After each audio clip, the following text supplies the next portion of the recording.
Assalamualaikum warahmatullahi wabarakatuh. Hari ini kita belajar materi kelas 5 subtema 6 suhu dan kalor bersama Ibu Ita Budiarti.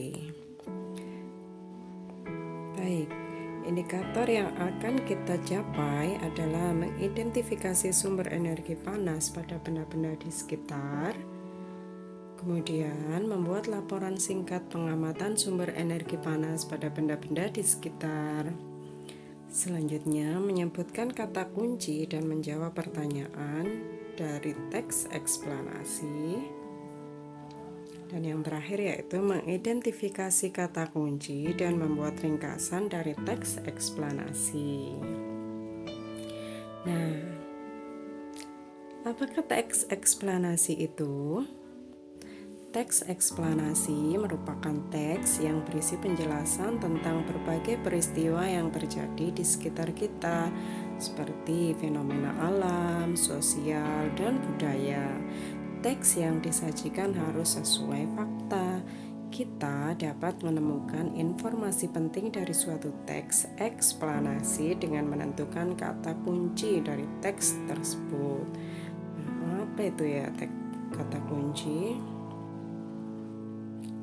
Kata kunci adalah kata-kata yang penting dan sering muncul di dalam teks. Kata-kata kunci biasanya terdapat dalam judul dan isi teks. Dalam pencarian informasi, kata-kata kunci dapat diperluas atau dipersempit. Tujuannya agar informasi yang diperoleh tepat sasaran.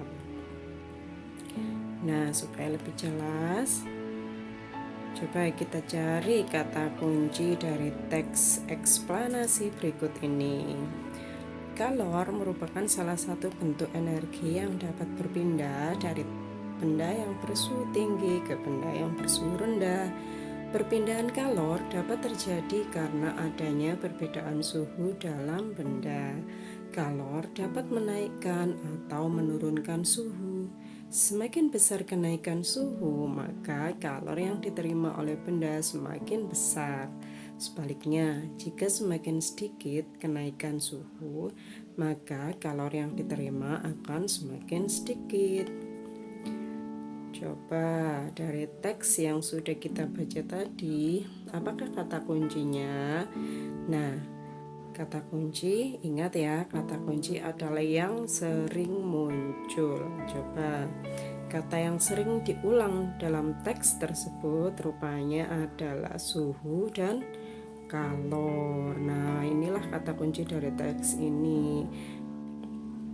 Berdasarkan kata kunci yang sudah kalian temukan, kalian dapat memahami teks eksplanasi dengan cara membuat pertanyaan dan bisa sekaligus menjawabnya dan sekaligus bisa membuat ringkasan dari teks tersebut. Misalnya kita coba membuat pertanyaan ya. Apa yang dimaksud dengan kalor? Nah, tentu saja karena kalian sudah menjawab,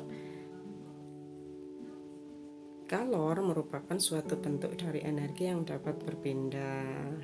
Atau pertanyaan yang lain misalnya, kapan kalor dapat berpindah? Nah, kalian tentu bisa menjawab, kalor dapat berpindah saat ada perbedaan suhu.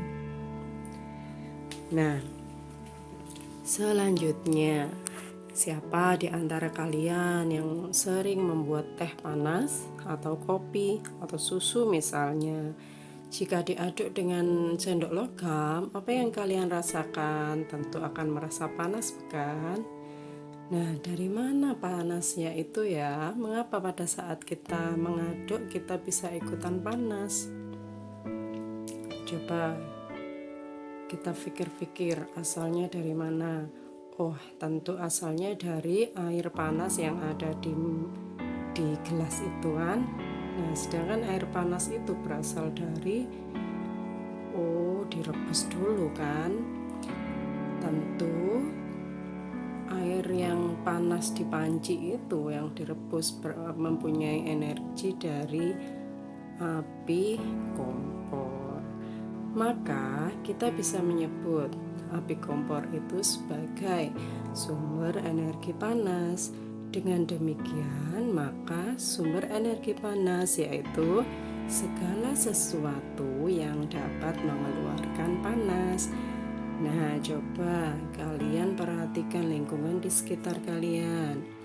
Apa saja sumber energi panas di sekitar kita? Nah, contohnya begini. Oh iya, yang tadi ya, api kompor.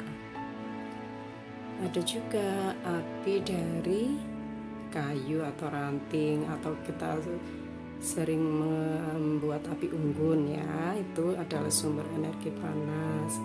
Atau setrika listrik yang sedang menyala, atau lampu listrik yang sedang digunakan.